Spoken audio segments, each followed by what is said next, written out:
Olá, começa agora mais uma edição do Giro Nordeste. Estamos em Salvador, na TVE Bahia. Você também pode acompanhar o programa nas emissoras parceiras em todos os estados da região Nordeste. Em 2 estados do Sudeste, no Espírito Santo pela TV Educativa e em São Paulo pela TVT. E ainda por nossas redes sociais, YouTube, Facebook e Twitter.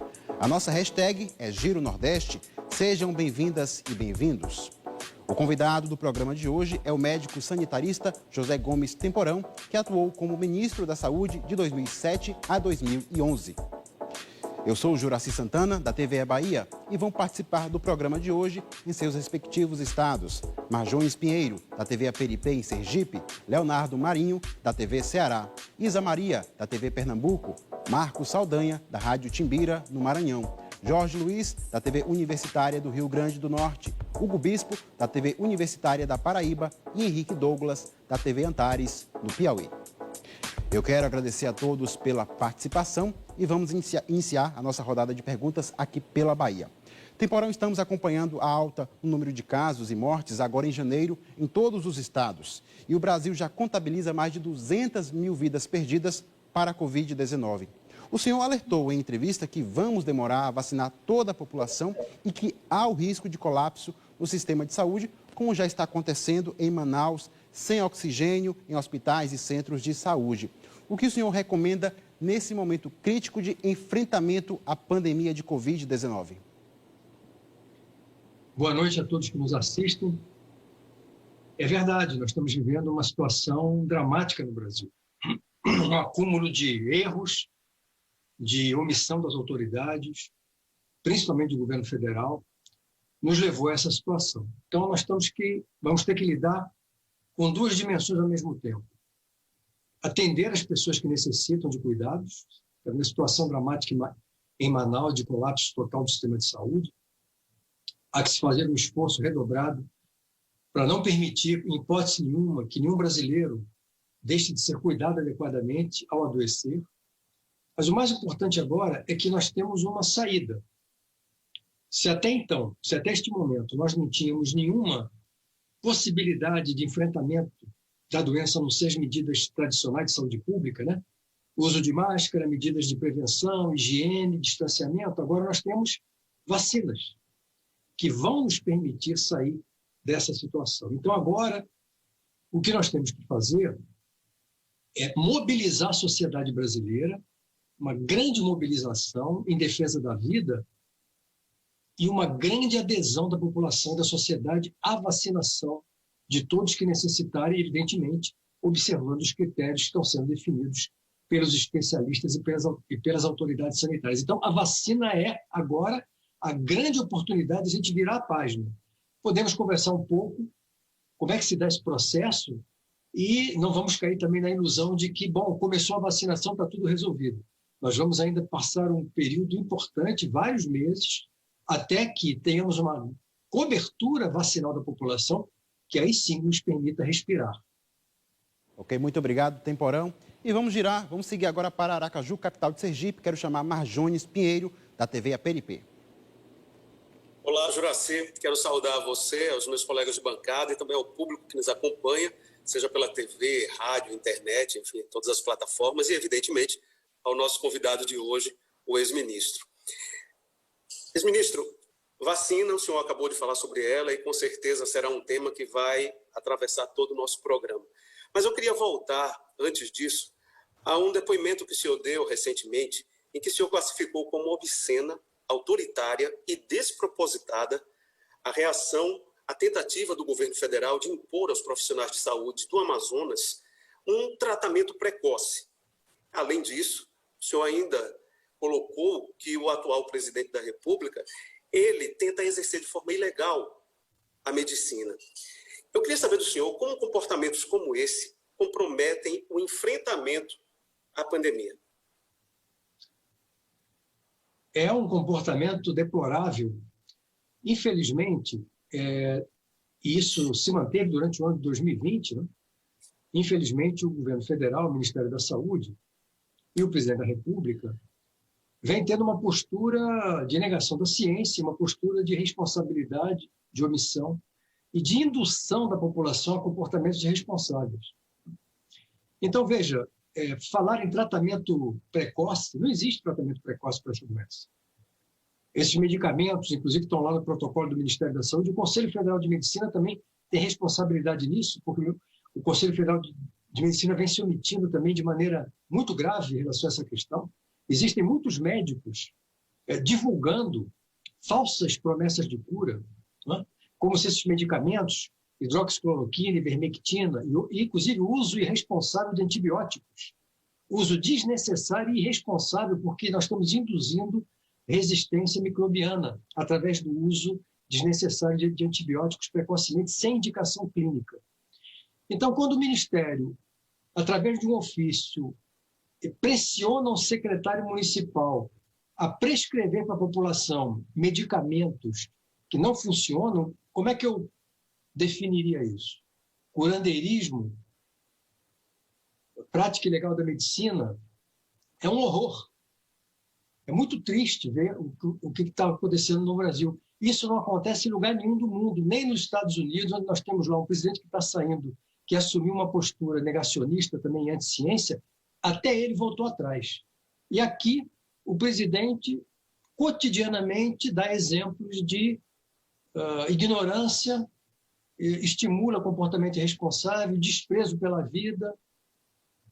É dramático. E a sua equipe no Ministério da Saúde, e é por isso que quando eu digo que nós estamos sem ministro desde abril, é que essa equipe que está no Ministério da Saúde não tem legitimidade, respeitabilidade, nem entre os profissionais de saúde, nem na sociedade como um todo. Credibilidade. A primeira característica que um ministro da Saúde tem que ter é credibilidade. É uma pessoa que não é da área, é uma pessoa que não conhece a área, é um conjunto de pessoas que entraram no Ministério que nunca trabalharam com saúde. O resultado é esse que nós estamos vendo. A doença crescendo de maneira desproporcional, apesar das negações e das ironias irresponsáveis do presidente, chegando já a 210 mil mortes rapidamente, mantendo uma média móvel ajustada do número de mortes por dia acima de 1.000. Então, o que nós temos que fazer agora, já que nós não temos governo na área da saúde, é a sociedade tomar nas mãos essa questão e pressionar de todas as maneiras que nós pudermos pelo início imediato de uma grande campanha de vacinação. Pois é, nesse cenário de incerteza de quem a gente espera referência, só vem as piores coisas possíveis, né? Um cenário de incertezas muito terrível. Muito obrigado, Temporão. Agora a gente segue com o Giro Nordeste, vamos para Fortaleza, é a vez de Leonardo Marinho, da TV Ceará, fazer a pergunta. Obrigado, Juraci. Ministro, eu queria que o senhor avaliasse essa decisão da Anvisa, da divulgação do relatório da aprovação emergencial da vacina da AstraZeneca e também a da Coronavac no domingo, dia 17, via YouTube, né? Vai ser uma reunião de diretores onde vai acontecer os votos ali, a transmissão dos votos online no YouTube. Queria saber do senhor se o senhor considera isso uma espetacularização na hora errada, e se o senhor vê a relação hoje da Anvisa com o governo federal de uma forma menos independente do que o ideal. Veja, é estranho, né? Porque o que faltou nesse período todo foi transparência, né? Você vê que o Brasil é um país tão curioso que quando você liga a televisão às 8 e pouco, jornalões, eles mostram as estatísticas da situação da doença no Brasil e dizem que a fonte é o consórcio de imprensa, e do CONAS e do CONASEMES, secretários de saúde estaduais e municipais, não é o Ministério da Saúde. Quer dizer, o Ministério da Saúde não tem credibilidade nem para passar estatísticas, né? Então, o que faltou esse tempo todo foi transparência. E agora a Anvisa decide fazer uma audiência, transmitir online pelo YouTube. Eu acho estranho, mas tudo bem. Não sou contra a transparência, né? A Anvisa vem sendo aparelhada de maneira evidente. A sua diretoria hoje, acho que ali tem poucas pessoas que poderiam ali estar do ponto de vista de capacitação técnica, né? Mas a Anvisa tem uma singularidade, ela tem um corpo técnico concursado altamente qualificado. São pessoas de concurso público com mestrado, doutorado, pós-doutorado, e que têm um alto grau de responsabilidade e uma alta capacidade técnica. Então, eu tendo a confiar nessa base técnica do corpo de funcionários da Anvisa como um salvo-conduto de que nós vamos ter uma decisão estritamente técnico-científica, que é o que toda a população brasileira espera. E eu diria que, ótimo, mais transparência, então, que bom. Tomara que o governo, como um todo, amplie o grau de transparência das ações de combate a essa doença, porque até agora o que nós temos é uma coisa completamente confusa. Ninguém sabe quantas seringas e agulhas tem, se comprou, se não comprou, se chega, se não chega, se tem vacina, em quantas doses. Quando começa, agora parece que começa dia 20, né? Mas nós vamos conversar aqui que não vai começar dia 20, eu vou dizer por quê. Obrigado mais uma vez, Temporão. Quem está assistindo ao Giro Nordeste pode fazer perguntas e comentários nas nossas redes sociais, YouTube, Facebook e Twitter. E vamos seguir para Recife, onde está Isa Maria, da TV Pernambuco. Era Juraci, olá a todos, cumprimento a todos, sobretudo o ministro José Gomes Temporão. Ministro, continuando então a pergunta, por que o senhor acredita que a vacinação não vai começar agora no próximo dia 20? No dia 20, a gente deverá ter, eu imagino, uma solenidade de lançamento da campanha. Eu queria fazer só um breve comentário, que é o seguinte: eu acho muito estranho que até hoje nós não tenhamos uma campanha de mídia, de massa, de disseminação para a população da importância da vacinação. Muito estranho, não é? Você veja que o próprio ministro anunciou isso numa reunião com o secretário de saúde. Ele não tem a coragem de colocar a cara dele na mídia, como ministro que é, assumir a responsabilidade de comunicar à sociedade. É incrível isso. Então,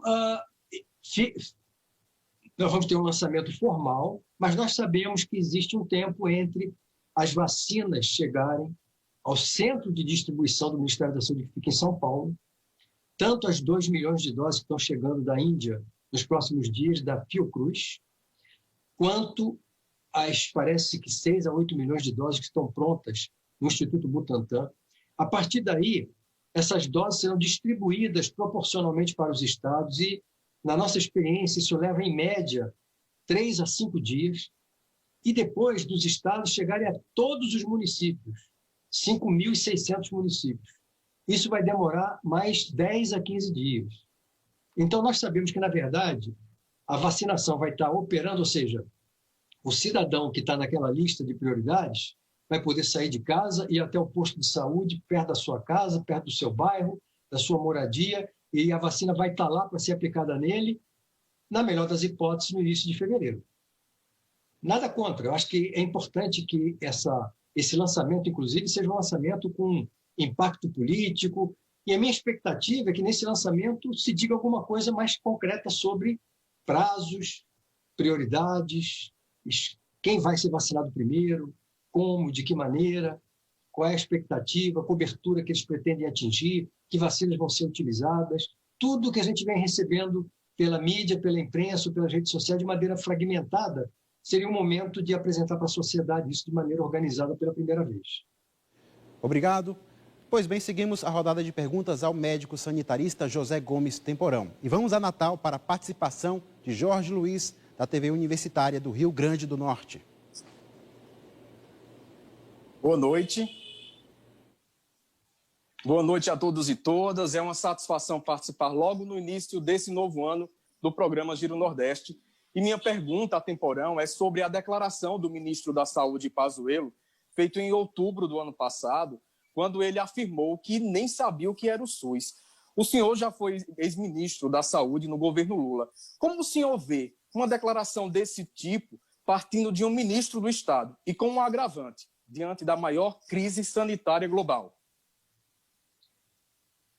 É muito ruim, né? Muito constrangedor isso, né? Um ministro da saúde, responsável pela saúde da população brasileira, que está investido nessa função, que tem que obedecer às normas, leis e o que está na Constituição brasileira, não saber o que é o SUS, quer dizer. Soou como uma coisa que evidenciou muita fragilidade, né? Eu imagino que ele tenha tentado falar, puxa, como o SUS é importante. Eu até desconheci o que era o SUS e estou achando o SUS muito importante. Se fosse nessa linha, tudo bem, né? Mas, na verdade, ele estava ali expressando um incômodo de que ele, na verdade, não entende nada do que está acontecendo ali em torno dele. Ele está tentando, de uma certa forma, buscar ouvir alguém, mas nós também sabemos que ele nomeou dezenas de militares para cargos importantes e muita gente experiente que trabalhava no Ministério há muitos anos teve que sair. Então, tudo que nós estamos vendo aí de não consegue comprar isso, não consegue fazer aquilo, não consegue organizar, não consegue colocar nada em pé, o mínimo de planejamento, né, é uma expressão desse amadorismo, né, das pessoas que hoje estão lá no Ministério. Essa é uma opinião generalizada no campo da saúde, né? Não é uma opinião, digamos assim, política, né? De jeito nenhum. Né? Eu sou crítico do governo, evidentemente, mas essa é uma constatação óbvia. Né? A maneira como o governo enfrentou no ano passado essa situação tão grave foi muito ruim, muito negativa, né? Muito aquém do que se poderia esperar. Faltou liderança, faltou mobilizar a sociedade, faltou colocar a economia a serviço da saúde, faltou, enfim, faltou ouvir a ciência. Né? A primeira coisa que o ministro desses que não conhece nada faria seria o quê? Chamar quem entende. Sanitaristas, epidemiologistas, imunologistas, infectologistas, senta aqui e resolve isso aqui para mim. Mas não, ele se cercou de pessoas que não entendem nada vezes nada. Entendem menos ainda do que ele, digamos assim. Então, ali foi uma espécie de síntese, né, patética do que nós temos hoje na saúde brasileira. Chamar quem entende seria o básico. Obrigado mais uma vez. E nós vamos girar, temos muitos assuntos para conversar com o Dr. José Gomes Temporão. E a gente segue para São Luís, capital do Maranhão. Quero chamar Marcos Saldanha, da Rádio Timbira. Olá ao Temporão, aos colegas jornalistas e de bancada. A minha pergunta é, pela sua experiência, o senhor foi ministro da Saúde, o Maranhão, por exemplo, ele está tomando a frente da vacinação. O secretário de Saúde aqui do Maranhão, inclusive, ele é o presidente do Conselho de Secretário de Estado da Saúde do Brasil. Quais os riscos, quais os perigos ou quais as vantagens que tem do Estado assumir isso e não a federação nesse processo de vacinação? Seria... Sim, é verdade. Há um risco, sim, claro. O que nós todos precisamos é que o Programa Nacional de Imunizações, que foi criado em 1973, na ditadura militar ainda, antes do SUS, o Brasil estava terminando a campanha de erradicação da varíola, que demorou 10 anos, e estava enfrentando uma situação grave de paralisia infantil. Então, foi organizado um esforço nacional de controle dessa doença, foi criado, então, um programa.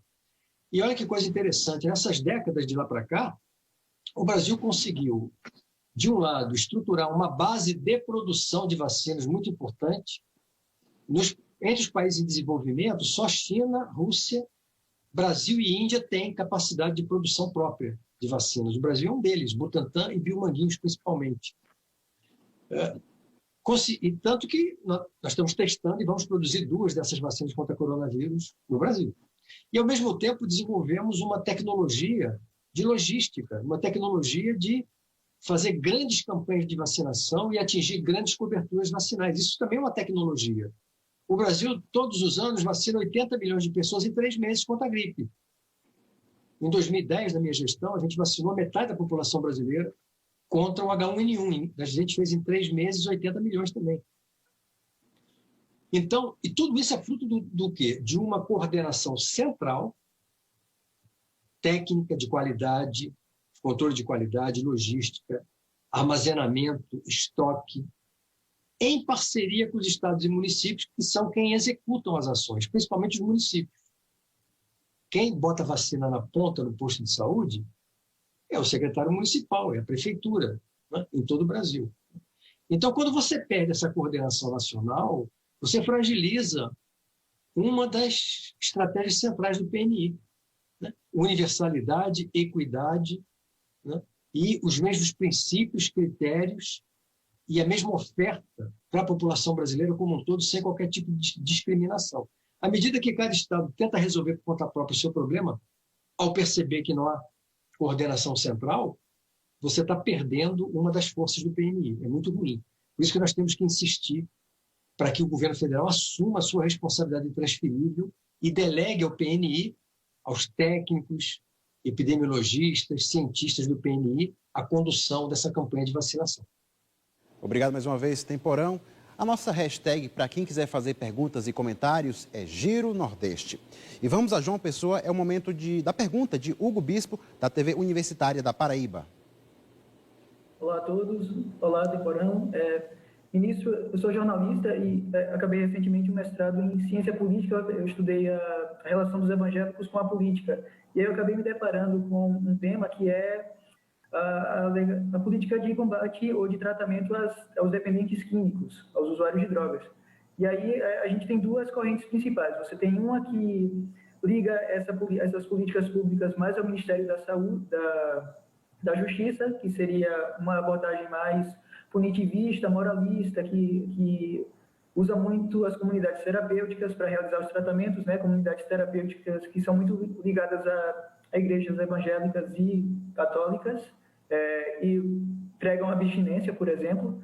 E outro que defende que essa política pública de combate às drogas seja ligado ao Ministério da Saúde e tem uma abordagem um pouco mais de tratamento, de redução de danos, enfim, são essas 2 que ficam competindo como para ver quem predomina no combate aos usuários de drogas. Eu queria saber como é que o senhor, como ex-ministro, avalia essa questão. Bom, esse é um tema muito importante. Aliás, eu diria que nesse período, ano passado, durante a situação de confinamento, né, o consumo abusivo de álcool e outras drogas cresceu muito, né? Cresceu bastante. Violência doméstica aumentou, violência contra a mulher aumentou, violência contra a criança aumentou. Essa história ainda vai ser contada, a gente ainda não tem ideia da dimensão desse problema. Todos os países do mundo que enfrentaram essa questão com o olhar da saúde pública avançaram. Os países da Europa do Norte, a maioria dos países europeus, Portugal é um excelente exemplo. de um grande sucesso, de uma redução dramática da violência ligada ao consumo das drogas ditas ilegais. E é uma coisa que, infelizmente, existe uma visão muito conservadora na população brasileira, que, por exemplo, tolera o álcool. O álcool é uma droga legal e é a droga que mais mata no Brasil, disparada. Não dá nem para comparar morbidade, mortalidade por álcool e por cocaína, maconha, crack. É ridículo, né? E essa principal droga legal, ela é tolerada e, inclusive, objeto de esquetes de televisão, de humorismo, o bêbado, o pessoal ri do bêbado, né? E também de pais irresponsáveis que estimulam o filho pequeno ainda a provar álcool. Essa é a droga que mais mata, que mais causa dano, que mais causa violência, né? Acidente de trânsito, agressões. Né? Então, quando você muda o teu olhar e passa a tratar a questão das drogas não como uma questão ou de punição, pelo lado da justiça, estritamente, né? Ou tentar impor uma medida de abstinência radical, que a gente sabe que não funciona, né? Tem toneladas de estudos mostrando que não funciona, né? É enxugar gelo.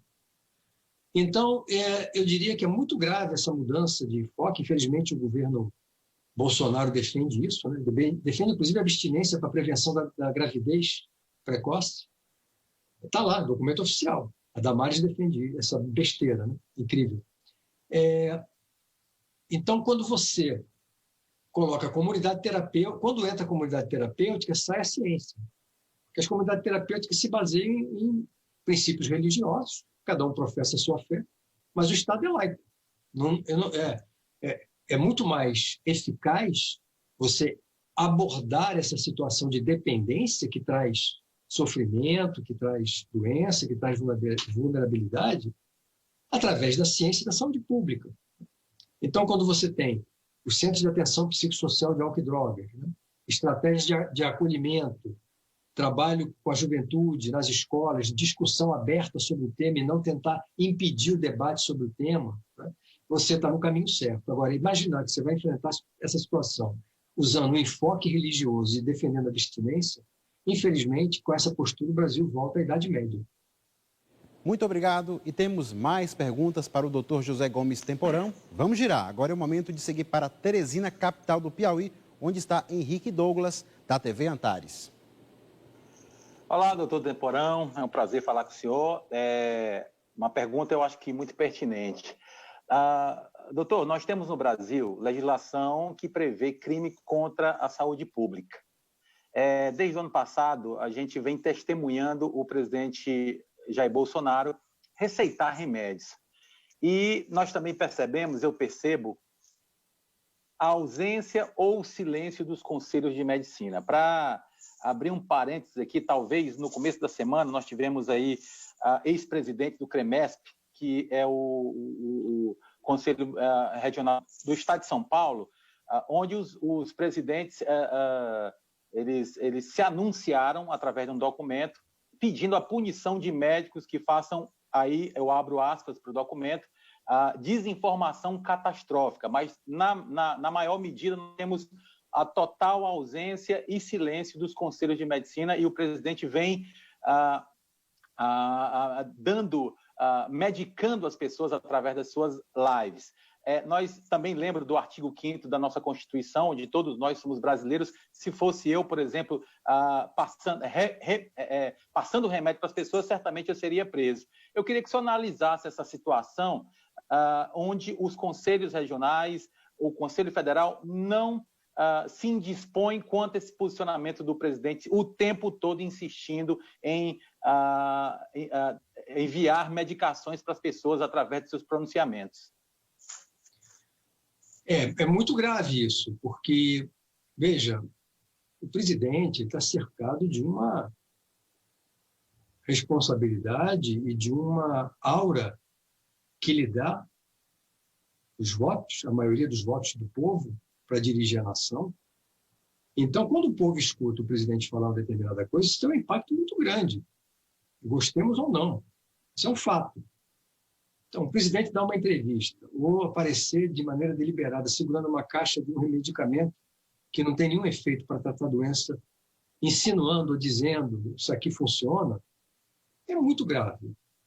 São inúmeros os crimes de responsabilidade cometidos pelo presidente, estão lá engavetados pelo Rodrigo Maia na Câmara dos Deputados. A coisa não anda. Por outro lado, várias iniciativas foram tomadas, inclusive de denúncias da postura do presidente a fóruns internacionais.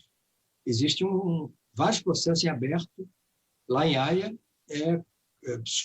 solicitando, né, pedindo a condenação do presidente por crime contra a população brasileira, por conta exatamente dessa postura. Né?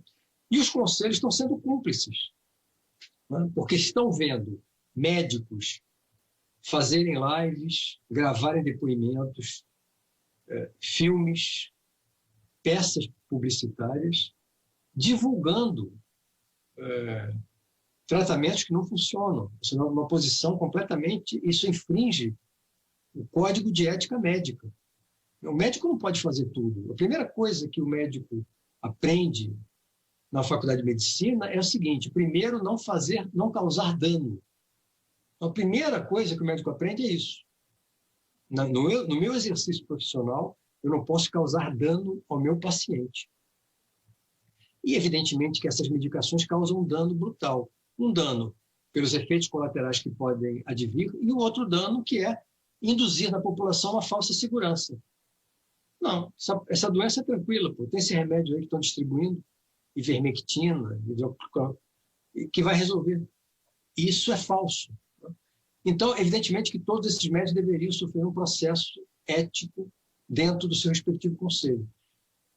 Teve uma instituição, que não estou lembrando o nome agora, que entrou no Supremo com uma petição para tentar impedir, obrigar o Conselho Federal de Medicina a retirar a autorização para o uso da hidroxicloroquina, e o Supremo simplesmente lavou as mãos, falou que essa era uma questão técnico-científica e que não ia se meter nisso. Então, o Judiciário está se omitindo, o Ministério Público também, de maneira vergonhosa, está se omitindo, né? E o Legislativo se omite permanentemente, acompanhando as barbaridades ditas e realizadas por esse cidadão ao longo de todo o ano de 2020. É muito lamentável. Obrigado mais uma vez. Esta entrevista está sendo exibida por televisões e rádios públicas. E vamos a mais uma pergunta daqui da Bahia para o ex-ministro da Saúde, José Gomes Temporão. O Plano Nacional de Operacionalização da Vacinação contra a Covid-19 tem como meta imunizar 707 mil pessoas por dia no país, quase 15 milhões em 21 dias. O senhor já disse que é bem possível isso, tendo em vista as experiências passadas com diversas campanhas, 2010, por exemplo, com H1N1. No entanto, diante das indefinições do Ministério da Saúde, será que realmente conseguiremos repetir números tão expressivos em imunização da população como já aconteceu, ministro? Bom, a grande questão aí é a seguinte: a ciência está cumprindo a sua missão, a sua responsabilidade. A ciência mundial, que mostrou de maneira incrível colocar várias vacinas para uso humano em um ano, tem menos de um ano, um avanço gigantesco, tecnológico, científico.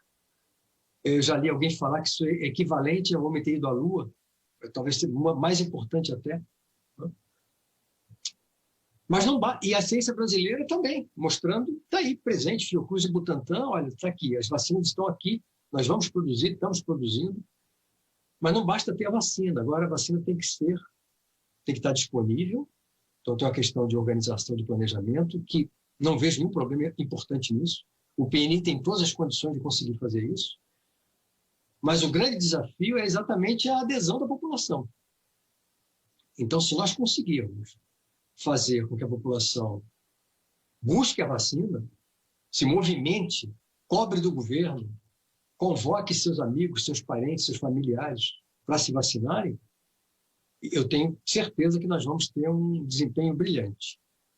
A preocupação é o fato da ausência de uma campanha de comunicação até agora, não temos, o que é muito estranho, mas eu já percebo, e isso já é perceptível nas redes sociais, a mobilização de vários atores da sociedade, a OAB, né?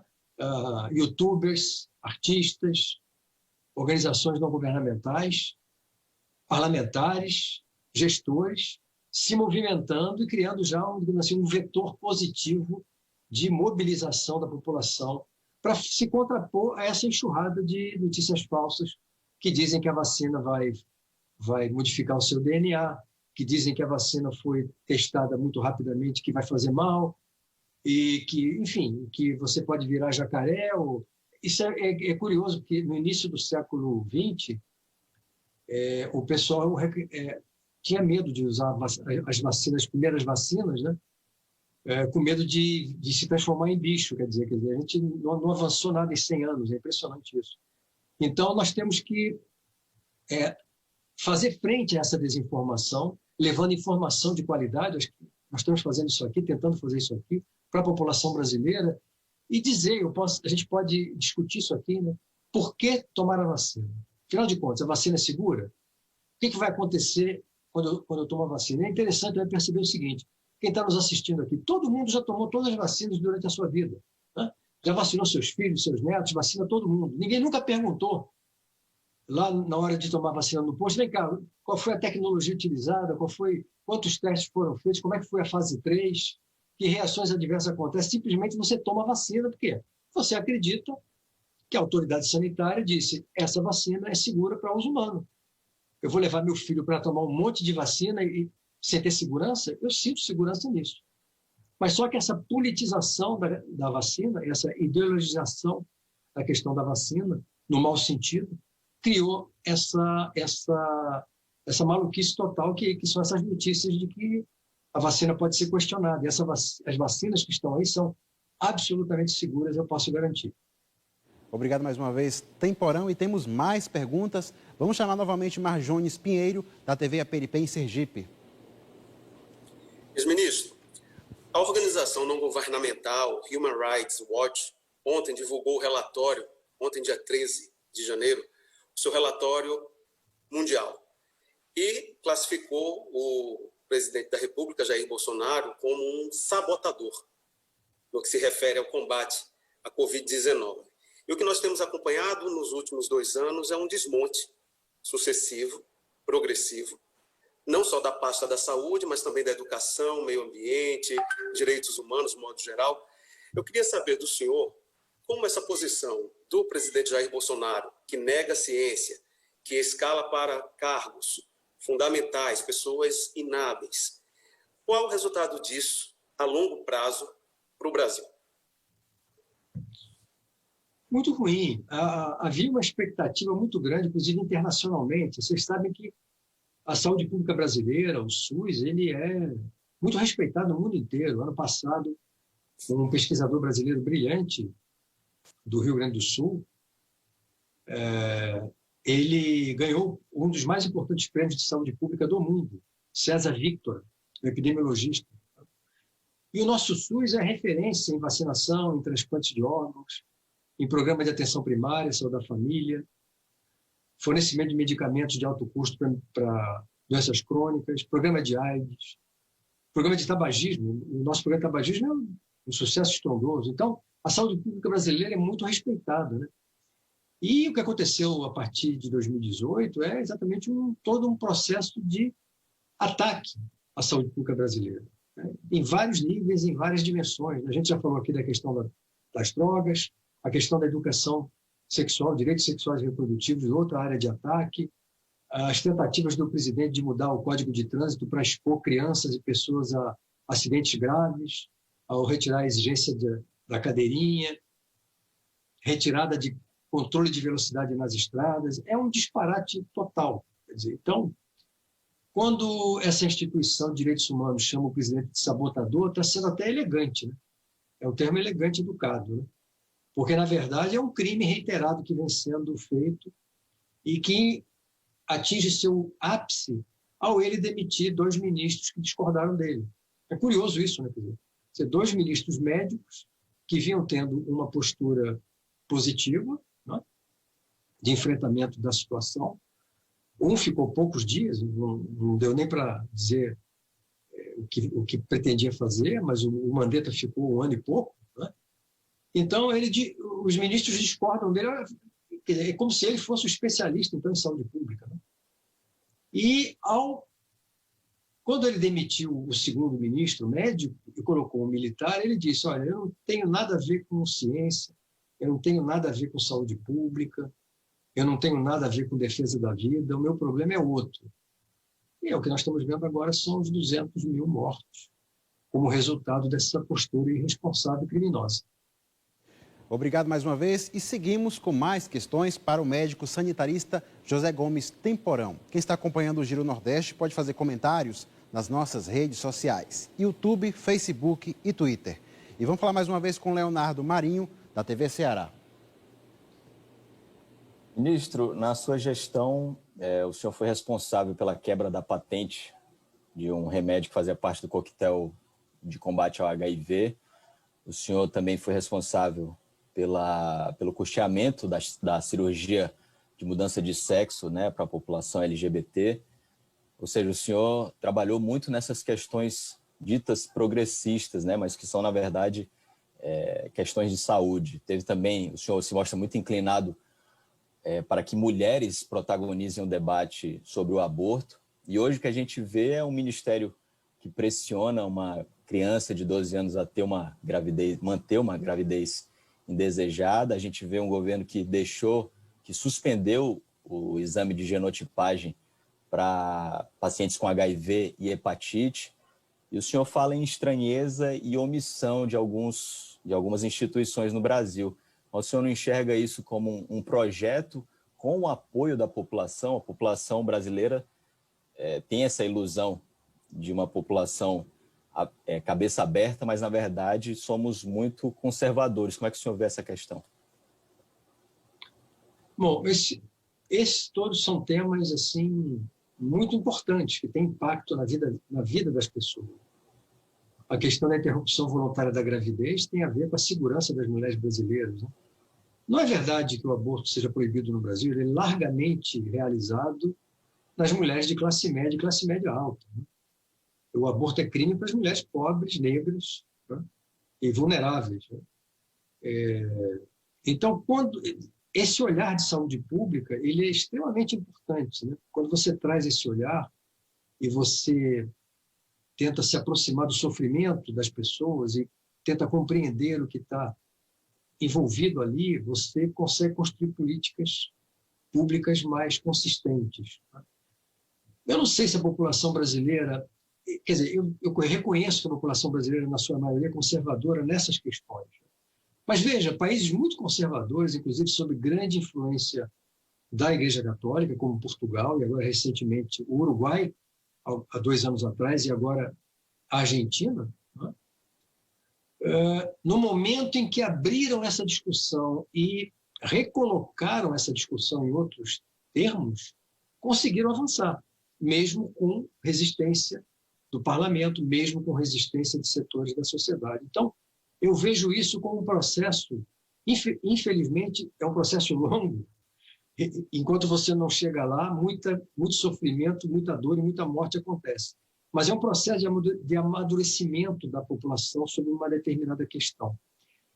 O mais importante é você tirar o véu que tenta impedir o debate, ou que tenta dizer que essa é uma questão religiosa. Não é, isso não tem nada a ver. Isso é uma questão de saúde pública, uma questão da sociedade decidir. Cada um tem sua religião, professa a sua fé, segue os ritos da sua religião, ninguém tem nada a ver com isso. Mas uma política pública tem que estar voltada para a defesa da vida, para a redução do sofrimento, redução de danos, né?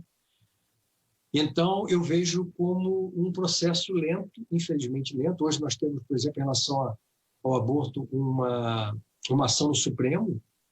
Eu fui há 2 anos atrás fazer, inclusive, em nome da Academia Nacional de Medicina, ir lá defender esse projeto da professora Débora Diniz, da UNB, e do PSOL. E, infelizmente, claro, o Supremo vai naquele jogo, né? Fez uma audiência pública, ouviu todo mundo, e agora é hora de tomar a decisão, mas está na gaveta.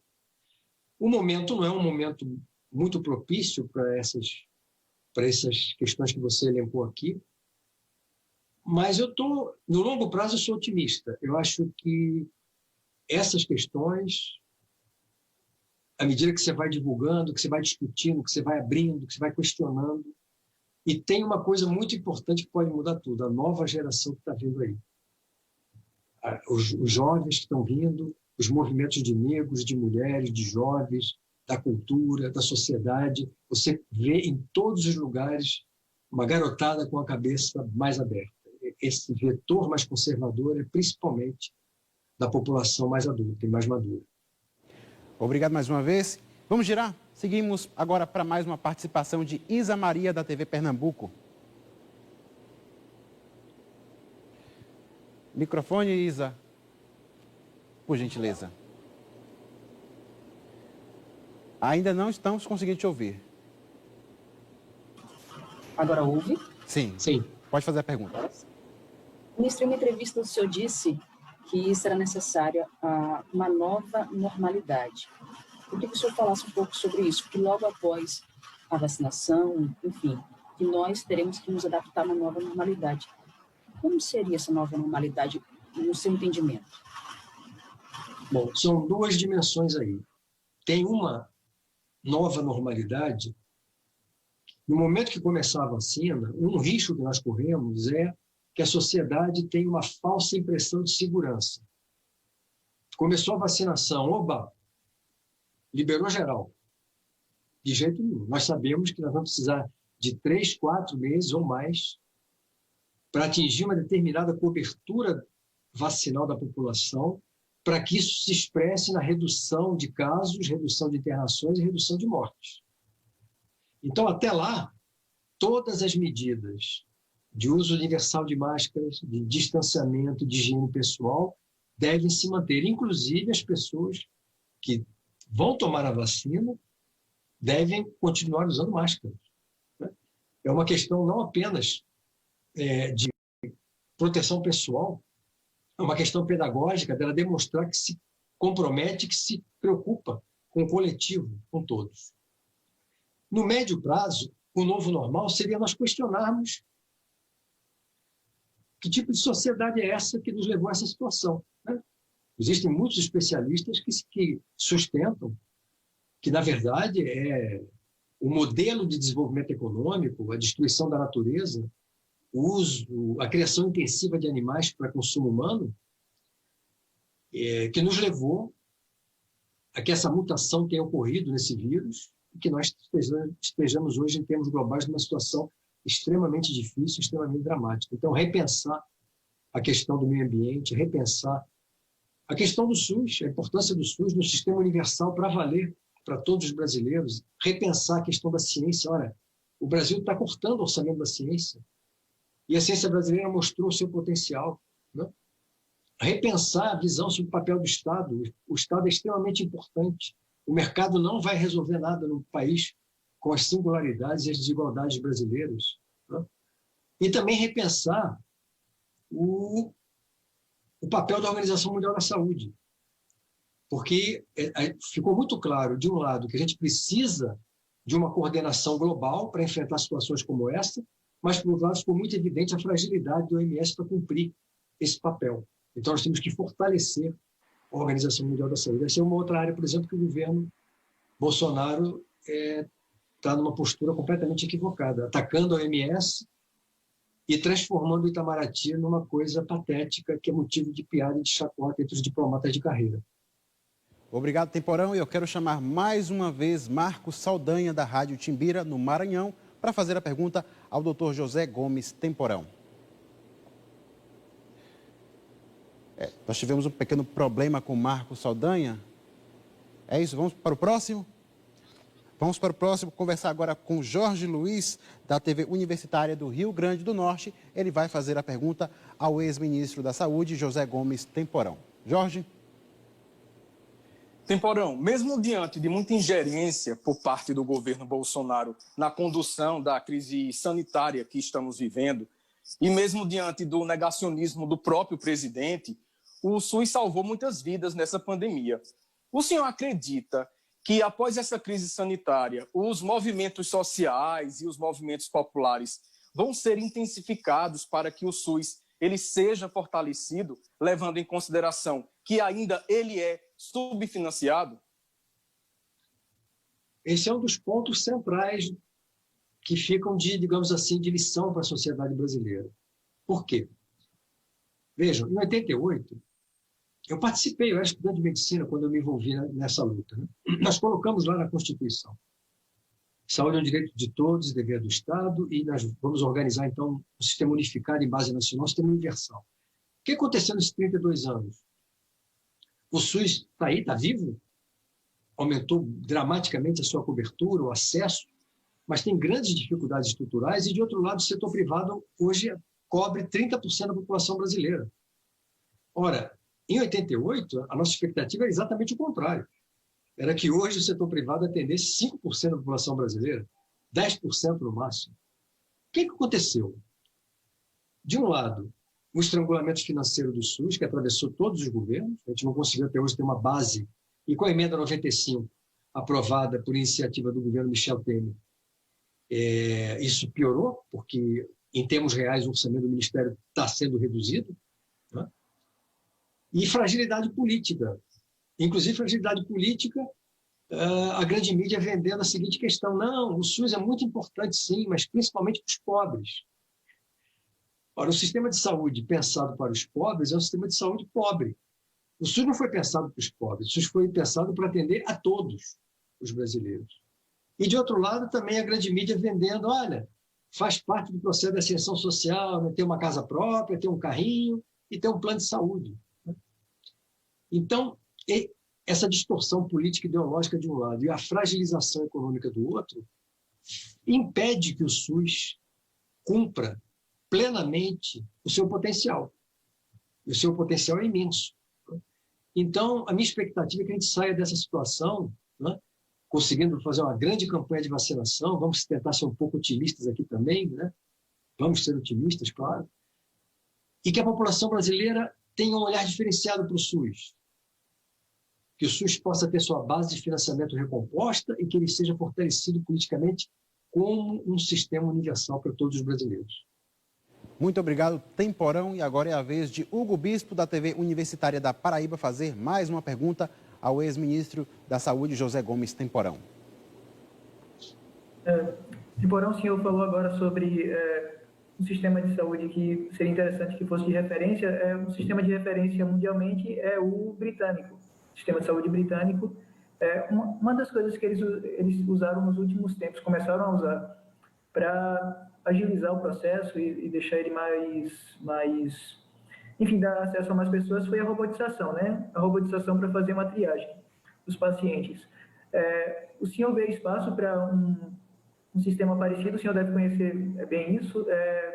E o senhor acha que talvez exista um certo corporativismo médico para atrasar esse tipo de implementação?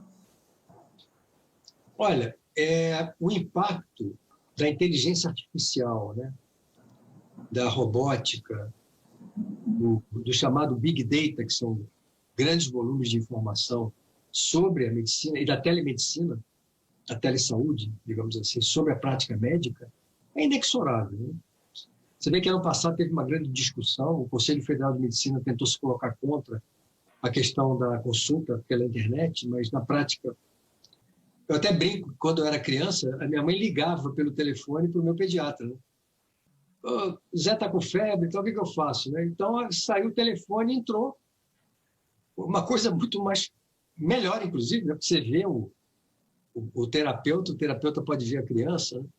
Então, isso é inexorável, isso vai trazer uma transformação positiva muito grande. Você hoje tem, por exemplo, já um programa de telesaúde no SUS que tem 8.000 pontos, onde um médico de atenção primária de saúde da família lá em Parintins, né, com o paciente do lado, ligado à internet, com uma câmera, pode fazer uma consulta em tempo real com um especialista da USP, ou da UFRJ, ou de Fortaleza, ou de Recife, ou de Salvador. Então, e por outro lado, também essas novas tecnologias vão ter um impacto importante em vários campos, em várias especialidades médicas, né? Por exemplo, na dermatologia, na oftalmologia, na radiologia, né? Por exemplo, já existem programas que conseguem fazer diagnósticos de tomografias ou de raio-x ou de ressonância magnética com uma cuidade muito melhor do que o olho humano do que o radiologista. Né? E a genômica e a biotecnologia, com certeza, vai trazer um impacto muito grande em novos medicamentos, novos métodos de diagnóstico. Aí a grande questão é a seguinte, essa é que é a grande questão. Essas tecnologias vão ser democraticamente disponibilizadas para todos os cidadãos do mundo ou vão ser acessíveis apenas aos cidadãos que podem pagar pelo alto custo, que vão ser todas tecnologias protegidas por patentes? Por isso é que é muito grave desprestigiar a ciência, a tecnologia e a inovação brasileiras. Porque o Brasil tem todas as condições para entrar e concorrer nessa área. Né? Nós temos uma capacidade biotecnológica importante. Né? Então, é inevitável, é inexorável, e a grande questão vai ser o acesso. O acesso e a equidade. Obrigado mais uma vez, Temporão. E vamos girar mais uma vez para mais uma participação de Henrique Douglas, da TV Antares, no Piauí. Como estamos quase no finalzinho do Giro Nordeste, vou pedir tanto para o Henrique como também para o ex-ministro para pergunta sucinta, resposta também.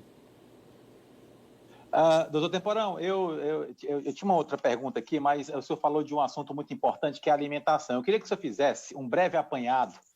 Eu lembrei aqui, os homens nós somos feitos de hábitos, e eu lembrei de momentos cruciais na história da humanidade, como, por exemplo, a fome na China, imposta pelo Mao Tse-tung. Eu me lembrei também da fome na União Soviética, sob o domínio de Stalin. Me lembrei também da fome na Alemanha nazista, principalmente nos países invadidos, na Polônia, por exemplo. Me lembrei que muitas vezes as pessoas canibalizavam, comiam uns aos outros. E em Wuhan, a Covid-19 ela veio de hábitos alimentares.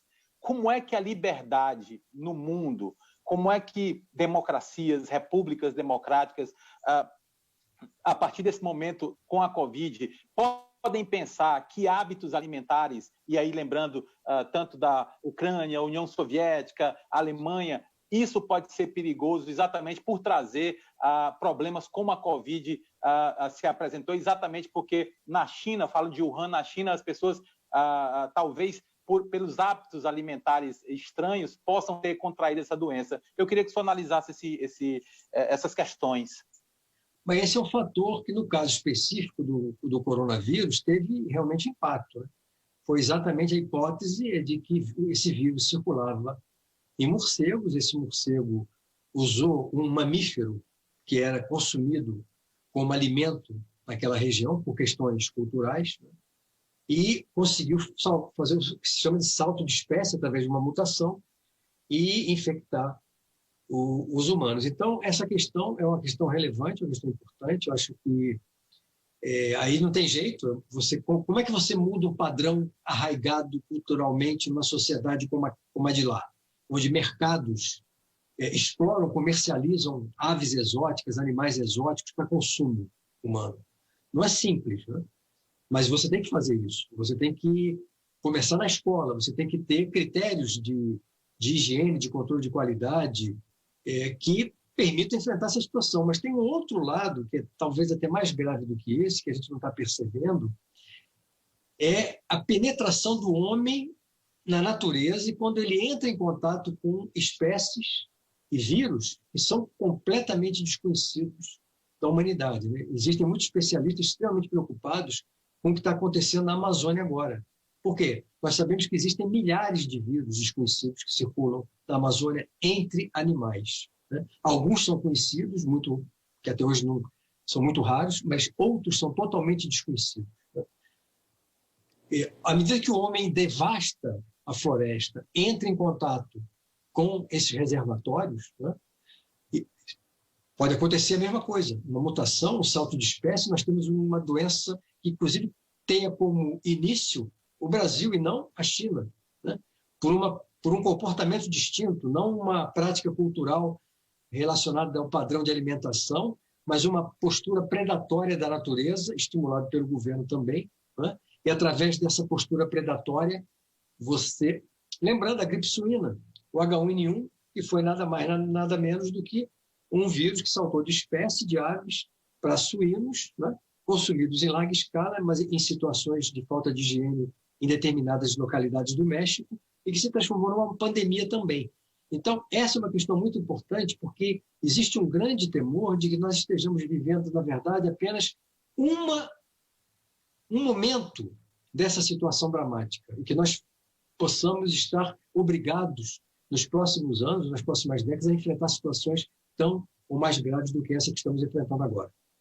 Muito obrigado. Agradecemos a presença virtual nesse debate tão importante ao ex-ministro da Saúde, José Gomes Temporão.